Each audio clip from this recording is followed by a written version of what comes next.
Pessoal, ainda continua aqui nos restos arqueológicos, nas ruínas da cidade de Antioquia da Psídia. A cidade de Antioquia da Psídia é mencionada no livro de Atos, capítulo 13, num episódio magnífico envolvendo o apóstolo Paulo, uma pregação poderosa no nome de Jesus e, infelizmente, uma rejeição da mensagem de Paulo que aconteceu aqui nessa cidade. Esse lugar onde eu estou aqui, você pode ver desde lá de baixo, é o chamado Cardos Maximus. Ele vinha, pegava toda a cidade. Aqui havia várias lojas no passado. Evidentemente, você pode ter várias noções da arqueologia aqui. A cidade sofreu a ação do tempo, sofreu guerras, sofreu terremotos. Por exemplo, vejam aqui o nível da rua onde nós estamos e olha quanto acúmulo de material existe acima ainda para ser escavado pelos arqueólogos.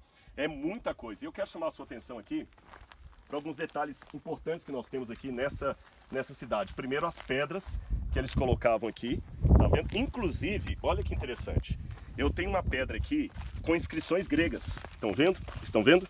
Essas inscrições gregas aqui, chamadas scripto continua, mostram que são inscrições gregas do 1º ou 2º século depois de Cristo. Então são muito antigas. E por que elas estão aqui embaixo?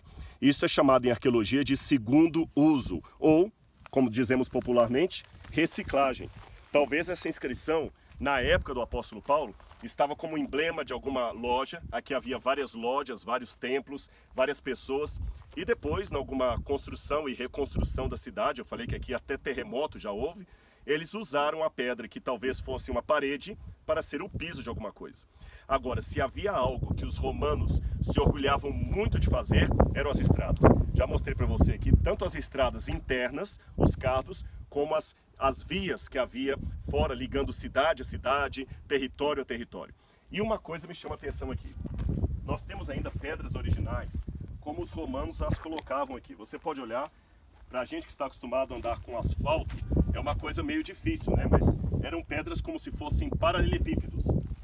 Nós vamos ver aqui, essas pedras eram colocadas uma a uma por escravos, mas você pode olhar que por mais que os romanos se esmerassem em colocar as pedras todas certinhas, às vezes uma delas acabava ficando em falso em relação às outras. Veja essa aqui, por exemplo. Ela não está muito firme aqui, estão vendo? Às vezes acontecia que o escravo não colocou bem a pedra, ou por qualquer situação ela ficava um pouco elevada, como é o caso dessa outra aqui também. Há um desnível da rua. Quando a pessoa estava andando aqui, corria o risco, à noite, dela vir e tropeçar nessa pedra e machucar. Vem aqui que eu vou mostrar para vocês uma coisa interessante. Aqui eu tenho um buraco que seria o batente de uma porta, tá certo? Então a porta aqui, ela podia vir para lá e para cá e a pessoa desavisadamente bateria nessa pedra e se machucaria. Agora, sabe como os gregos chamavam essas pedras que ficavam em falsas e podiam causar um tropeço? Escândalon.